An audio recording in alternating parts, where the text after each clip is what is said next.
everybody. I'm Larry Ridley, and this is Madden 17 on EA Sports. Anticipation is mounting for today's game, and we've got two quarterbacks looking to make an impact. It's Ryan's Falcons going up against Palmer's Cardinals. With that, let's get you up to M&T Bank Stadium. On the call, here are Brandon Godden and Charles Davis. Larry, we are coming to you from the heart of Baltimore, nestled between Russell Street and I-395. We're at M&T Bank Stadium. Today, we've got a good NFC matchup on tap between the Atlanta...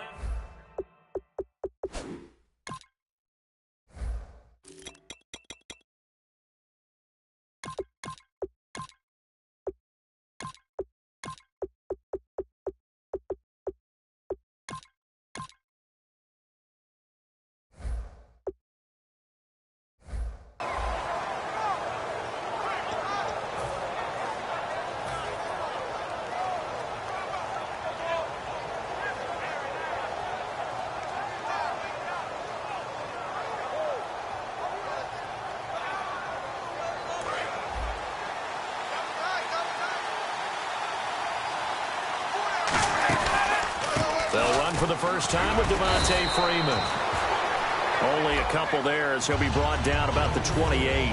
A glance at the starting unit. Julio Jones, a threat on the outside, of course. Combines great athleticism, incredible speed, and a whole lot of toughness to be one of the better receivers in the NFL.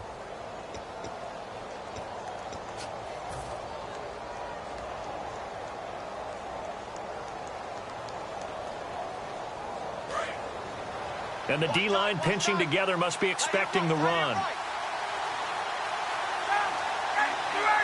In motion right is Jones. Here's Ryan going underneath. It's Coleman. And they'll take him down at the 31-yard line. Now, this past year, Arizona finished 7-8-1. Here are the defensive starters for the Cardinals. What do you make of this football team defensively heading into next year, Charles? Well, they're an aggressive group, and they didn't generate the same number of takeaways that they normally do. But I think that coming back in 2017, a great core of players, and they'll get Tyrann Mathieu back. And if they get him back at his 2015 level, look out, because Patrick Peterson's one of the best corners in the game as well. This is Freeman on 1st and 10. Able to get away. That's why you keep the legs churning. And when you watch Devontae Freeman run the football, you can almost close your eyes and hear him running the football, can't you? Because people just scatter. I mean, you know, when he goes through a pile, it moves in a positive direction for him. I just love how hard he plays the game. 1,000-yard season. He had 11 touchdowns last year.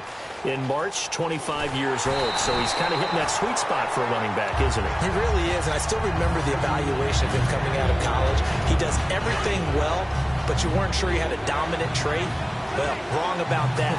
He's dominant just about everything he does. And I think that he's going to continue to elevate his game and seek a third Pro Bowl in 2017.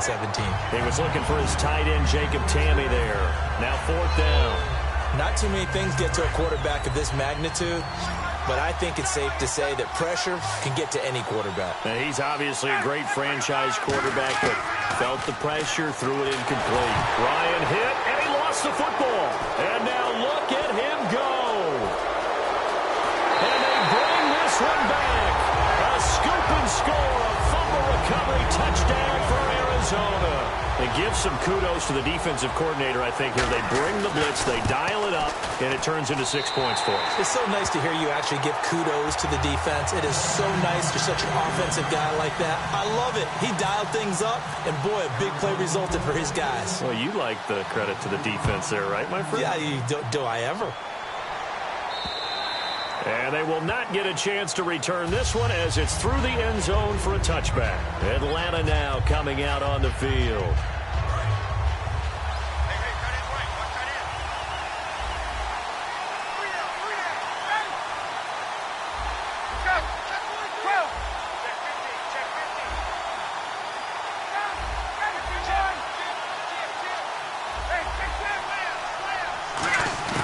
They go play action here on 1st down. Getting it out left side to Sanu.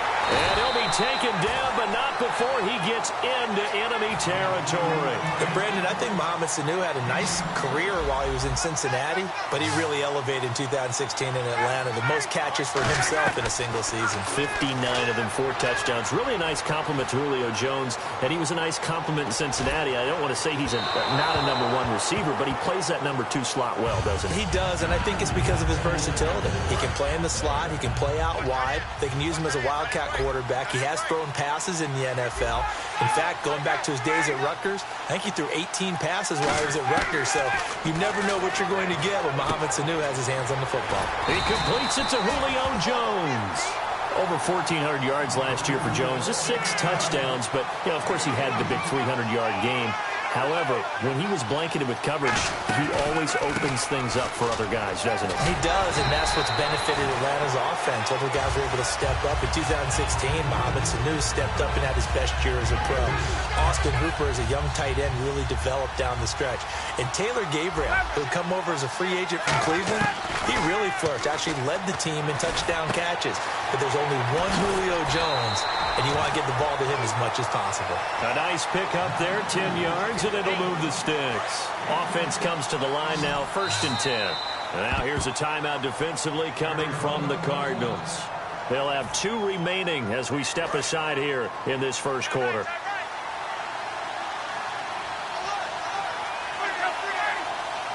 Gabriel, the man in motion. Here's Ryan to throw. He rifles one that's intercepted. There he goes left side. A great read, and it's picked off. Past the 20. And they will score. It's a pick 6 for the Cardinals touchdown. Well, we know this defense has athleticism. Spots like that prove us right. I love the way that you spotlighted the athleticism because you and I both know the best athletes on the field, they play on defense. I don't know. I was a kicker. You got to remember that now. Come on, come on. Fine. And that'll carry over the back line of the end zone for a touchback. So out come the Falcons now. And last time, decent field position through the pick 6. Obviously costly. But they can't afford to just bunker in now. All right, good field position means go ahead and attack on offense. Try and press the advantage a little bit. They just have to be better with the football on this possession. So that didn't bother you too much last time? No, because it's exactly what you're supposed to do. You can't have good field position and not try to take advantage of it. Sometimes the defense makes a good play, too. So much of this game is about leverage. We always talk about low man wins in the trenches. Well, it's like that in just about every position. And sometimes, if you lose that leverage and you're losing the battle, just jump up at the line of scrimmage and try and bat the ball away. And that's exactly what happened there. And seeing nowhere to throw, he chucks this one away from harm. Incomplete. Now it's 3rd down. Incomplete pass on 2nd down. Let's see what the offense draws up here on 3rd. Jones will come now in motion right. Now Ryan. And he dropped it. Now it was tipped. Altered the ball a little bit, but he dropped it. And now 4th down. Anytime a ball's thrown in the middle of the field, it's popped up in the air, I expect someone to catch. It doesn't matter whether it's offense or defense because there's usually a great amount of bodies in that part of the field. In this case, no one came up with it. And he motions the wide receiver. They'll indeed go for it with Ryan. And it is incomplete. A surprising move here on the opening drive of the game. And the Cardinals will now take over with excellent field position.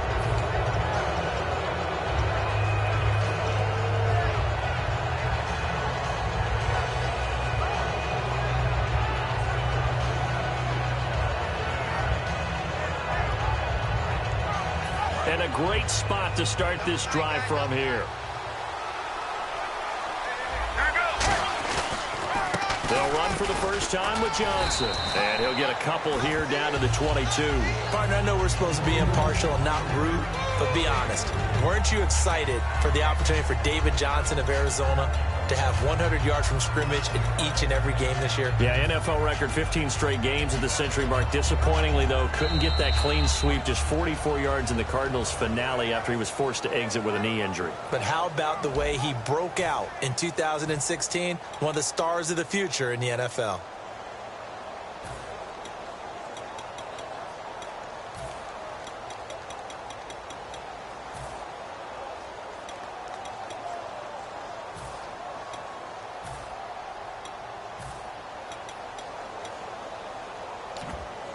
See if they stay on the ground for second down. Shift together here from the D-line.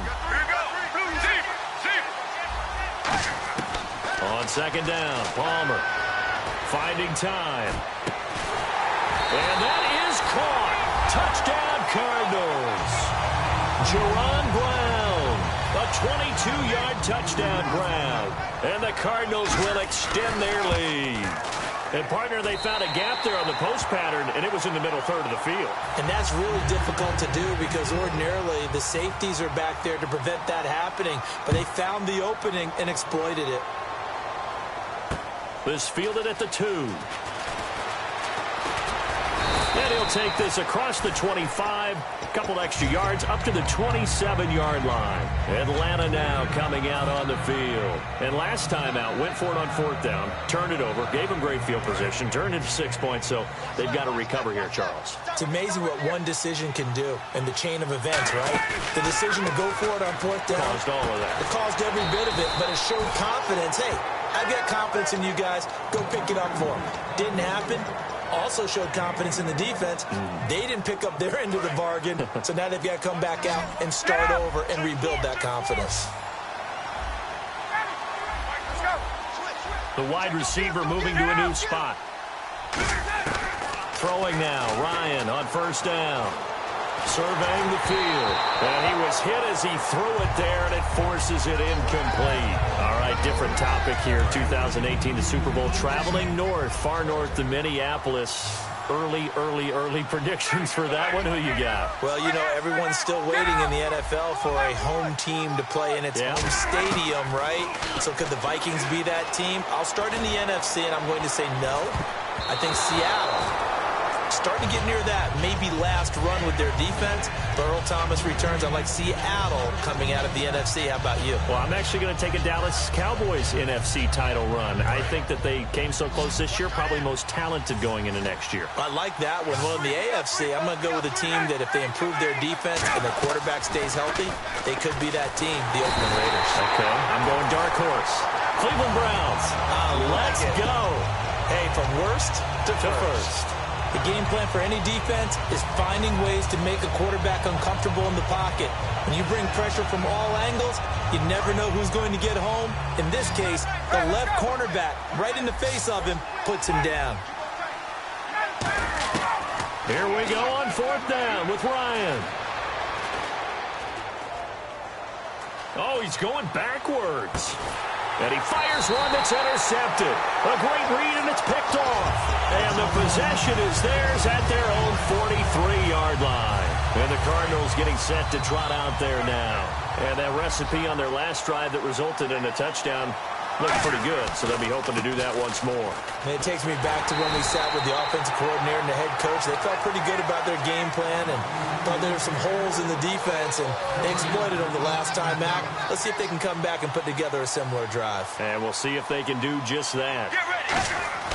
Now Palmer to throw on second down. Got a man, and he hits him in stride. Only 3 yards on the catch. It's third down. Well, the strategy was evident there. Get it to your tight end and make it a one-on-one play with a cornerback. Who's usually going to win that one? The tight end, but not there. Not in this situation. How about the corner defeating that logic and making a really nice tackle? Get ready. 1-18. On third down, Palmer. Oh, the ball comes out on the hit, but they'll say it's incomplete. The intended receiver was David Johnson, and it brings up fourth down. They got pressure there and only rushing 3. And there's a defensive coordinator right now who is celebrating not just getting home with 3 there, but realizing if that's the type of pressure he can get in the entire game, then his pass defense is going to be excellent. You're dropping 8. Where are you going to go with the football? In motion left, Fitzgerald. Palmer will throw. And this is incomplete. Boy, a real head-scratcher there. And the Falcons will take control of the football in great field position. Atlanta now coming out on the field. And following the interception, we'll see what they can put together on this drive. I can hear my old college coach right now.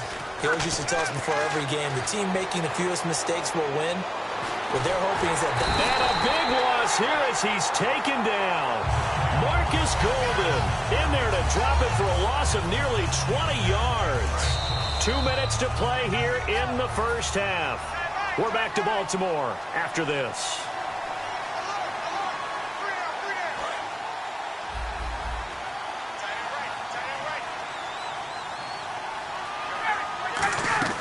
Now Ryan on second down.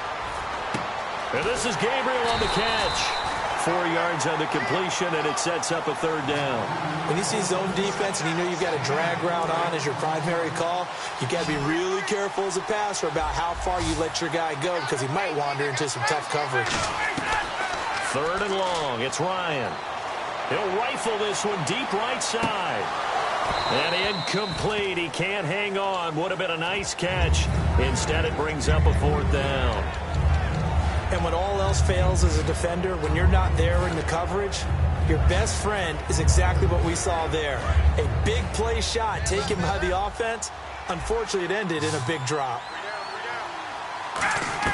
They're indeed going for it as they look to throw. And it is incomplete.